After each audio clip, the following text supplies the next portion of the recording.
La gracia de nuestro Señor Jesucristo, el amor del Padre y la comunión del Espíritu Santo estén con todos ustedes. En este día, martes 24 de julio, meditamos el Evangelio según San Mateo, capítulo 12, versículos 46 al 50.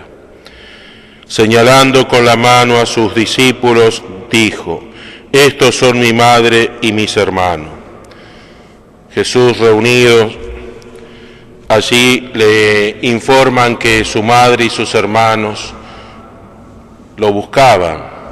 Entonces él responde: ¿quiénes son mi madre y mis hermanos? Mi madre y mis hermanos son los que escuchan la palabra de Dios y la practican y aceptan la voluntad de mi Padre.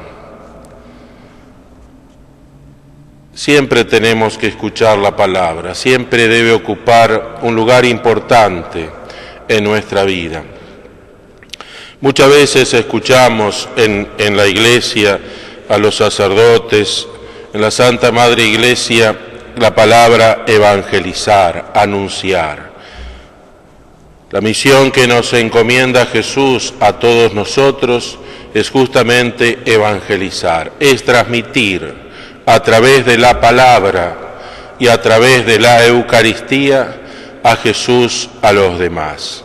Frente a esa invitación que Jesús siempre nos hace a cada uno de nosotros, dejándonos siempre, por supuesto, la libertad para seguirlo, eso depende de cada uno de nosotros, Él siempre quiere que lo escuchemos a Jesús, a Él en la palabra, porque en la medida en que nosotros le abrimos nuestro corazón a la palabra de Dios, le abrimos el corazón a Jesús y Él es el que nos va transformando según Él mismo.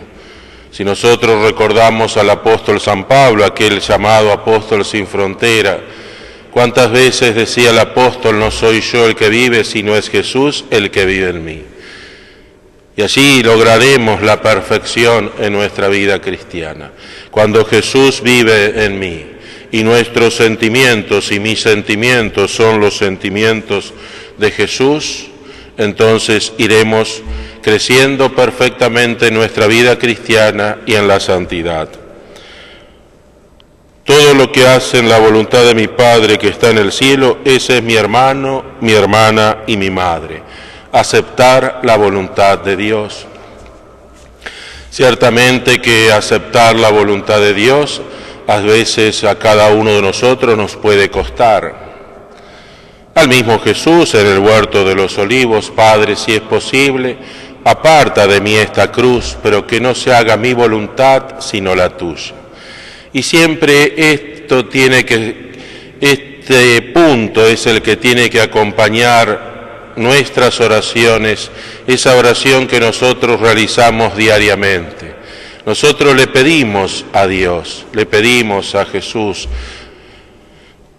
y siempre tenemos que pedirle, pero aceptando siempre la voluntad de Dios, como lo rezamos en la misma oración que Jesús nos enseñó, que es el Padre Nuestro, esa oración que rezamos todos nosotros, que generalmente la rezamos en familia, la rezamos comunitariamente en la celebración eucarística, tomándonos generalmente de la mano como hijos de un mismo Padre, que elevamos esta oración por todos los hombres y por cada uno de nosotros, y allí expresamos: que se haga tu voluntad en la tierra como en el cielo.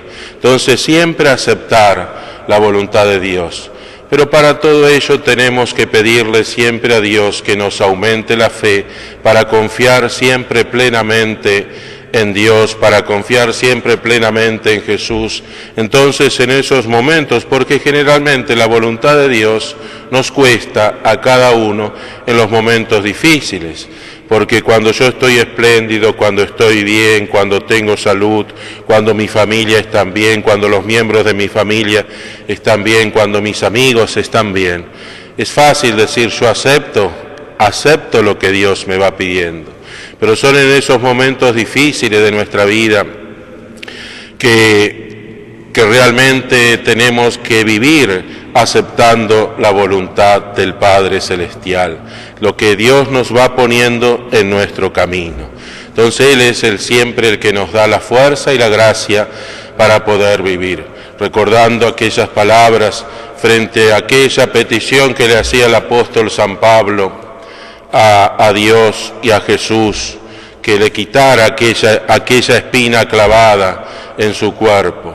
Y tantas veces Dios, frente a la petición que por 3 veces Él se lo pide, te basta mi gracia. Entonces, en esos momentos difíciles, recordar estas palabras de nuestra salvación: te basta mi gracia, te basta mi ayuda, te basta mis fuerzas. Entonces, vivimos este pasaje del Evangelio de este día, cuando Jesús nos dice: ¿quiénes son mi madre y mis hermanos? Son los que cumplen la voluntad de Dios todos los días. Entonces, todos los días cuando nosotros rezamos el Padre Nuestro, tengamos presente esta parte de aceptar siempre lo que Dios nos va poniendo en el camino. Por eso le pedimos a Dios que nos aumente la fe. En el nombre del Padre, del Hijo y del Espíritu Santo. Amén.